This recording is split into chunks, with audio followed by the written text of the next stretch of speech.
I'm really excited to have Helen with me today, who's from HYPO DUO.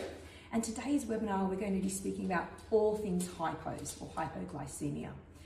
Helen, thank you for joining us. Oh, thank you for having me. So first of all, can you give us an idea of what your professional background is? Yeah, sure. I'm a dietitian and a credentialed diabetes educator.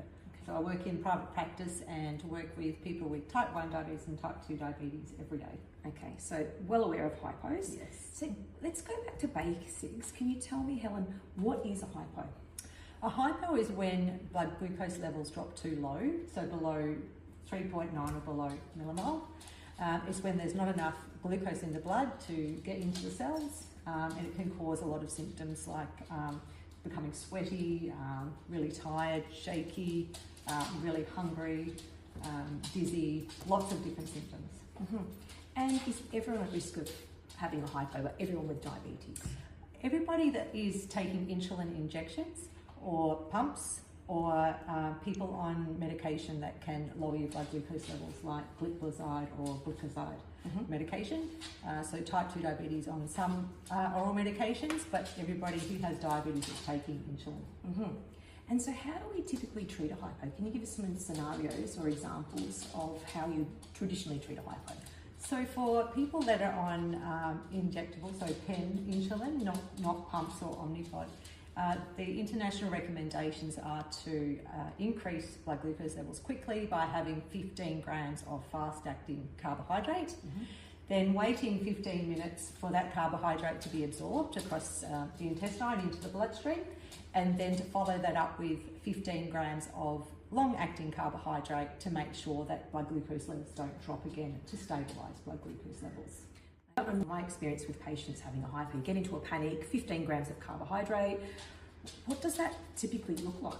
Like how many, we think of hypo treatments, could be jelly beans, could be Lucozade, how much is it? That's right, and I guess for a lot of people that lies the problem. It's guesswork in how much is 15 grams of carbohydrate, what is fast-acting carbohydrate as opposed to long-acting carbohydrate. So typically, before HYPO DUO came around, our recommendations would be 15 grams of fast-acting carb would be 4 to 6 jelly beans, depending on the size, half a glass of soft drink with sugar in it, 3 teaspoons of sugar would also be fast-acting carbohydrate. And you're right, because I know when I've been travelling, I like to look at all the food, different types of food, being a dietitian, and you can see that there's different types of lollies with different sizes. So that would make treating a hypo really difficult. You're either going to over-treat or under-treat the hypo. That's right, yeah. And that's actually a big issue that we see. Most commonly, people will over-treat their hypos rather than under-treat. And the bottom line to that is people get scared and the fear of dropping low. They see the arrows going down and so they consume quite a lot of carbohydrate, and in their mind it's better to over-treat than under-treat because they're in such a rush to get their levels back into range again.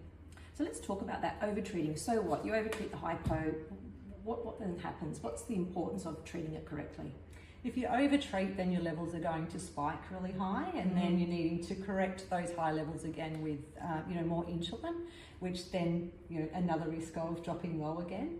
But also when levels spike so quickly, generally soon after that they will drop again. So you've got that risk of a rebound hypo for levels going up and then down, and then up and then down. Whereas if you treat it properly, where just enough fast-acting carb to get you back into range, and then stabilise those levels rather than causing that spike.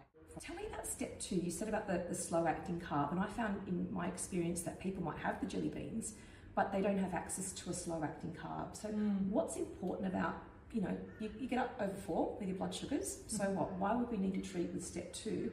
And what type of carbohydrate examples do you recommend? It's important to have step 2 to keep blood glucose levels stable to prevent going back into a hypo range. So we reckon if you don't have a meal, if you're not ready for lunchtime or dinner time and you're out and about, if you're near a cafe, something like a latte, a cup of milk, a half a sandwich, maybe 1 banana would be 15 grams of long-acting carb, medium-sized banana. And that's why we've come up with step 2, because generally when you're out and about you don't have a sandwich in your back pocket, right? So we've created the step 2 with long-acting carbs, so 15 grams of long-acting carbohydrate. Inside it is a mixture of carbohydrates and fibres, sugars and fibres. That has been made to bring your levels in a more stable range and prevent the drops later. The other importance of step 2 might be sort of preventing levels from dropping too far.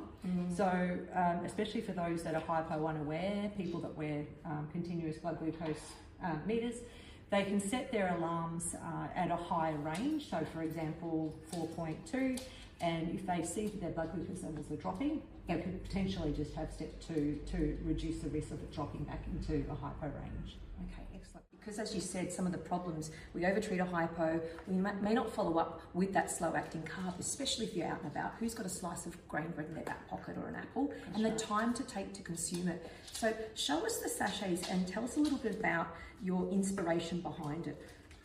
Well, Amanda and I, we work, like I said before, every day with people with type 1 and type 2 diabetes, and just the frustration we see amongst our clients and people with diabetes in the community over not knowing how to correctly treat a hypo, or just the highs, the lows, the highs, the lows, and there is a general misunderstanding of how to treat a hypo in the community.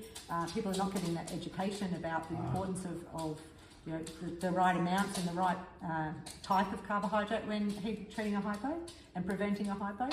So we decided to create something that's well needed and to match the international guidelines of treating hypoglycemia, because there is nothing else out there that comes in one packet ready to go. And it also helps people to feel safe when they're out and about. So if they're exercising, they can go and happily exercise without being in fear of dropping while they're on their walk because they have something in their back pocket. Or they can go for a round of sport or participate in activities they wouldn't normally do out of fear of dropping low. And I love the packaging, because I've had patients with arthritic hands to even open up the glucose tab hot or open up the Lucozade when they're panicking and shaky. I love this tear off sachet. So we've actually created this sachet to be easy open. We've also created it for people that find it difficult to swallow. So in situations that this also meets dysphagia guidelines of a certain thickness, so that people living with dysphagia can swallow properly. It's good during exercise because there's no chewing involved, just melts in your mouth. So for opening the sachet, it's simply just rip open. So very easy. And in your mouth and drink it. Or you can pour it on a spoon if you like. And I guess for someone with a hypo that doesn't need the whole sachet, they might only be, you know, slightly in hypo range. They may only need a half a sachet, being, you know, 7 grams of carbohydrate instead of 15 grams. That's always an option. Are there any other products coming out? Because you're thinking about that half a sachet, and that's, I know if I was having a hypo, I'd probably just take it all, to be honest. Yeah, no, and we are coming out with 5 gram doses in a form of very, very soft fruit jellies. That'd be sort of more suitable for children who need a lower dose, or elderly people that might only need 5 or 10 gram doses. And also if somebody's experienced a hypo that's not quite low enough to treat with a 15 gram. But all of our product will come with instructions, with different scenarios to educate people about how to treat their hypos individually. Everybody is different, and every hypo is different, and depending on the reason of the hypo, whether we need to pay more attention to more testing, or more rapid acting, fast acting, or long acting carb afterwards. And what about, I'm just thinking, special dietary requirements. We know a lot of people with type 1 diabetes may also be following a gluten-free diet, or even type 2. That's right. Can it be used by many people on different diets? Yeah, sure. It's gluten-free, dairy-free, vegan, has no added artificial colours or flavourings. So it's all natural in terms of flavours and colours. Great. Guys, really thank you for taking the time to answer my questions. Oh, thank you. I'm excited, and we'll put some more information as well about where you can purchase it. But for me, I can see it's not just education, it's that peace of mind, like you said, and that convenience all in one pack. That's right. It's just helping people feel more confident about getting on with their day without being in constant fear of a hypo. Thank you. Thank you.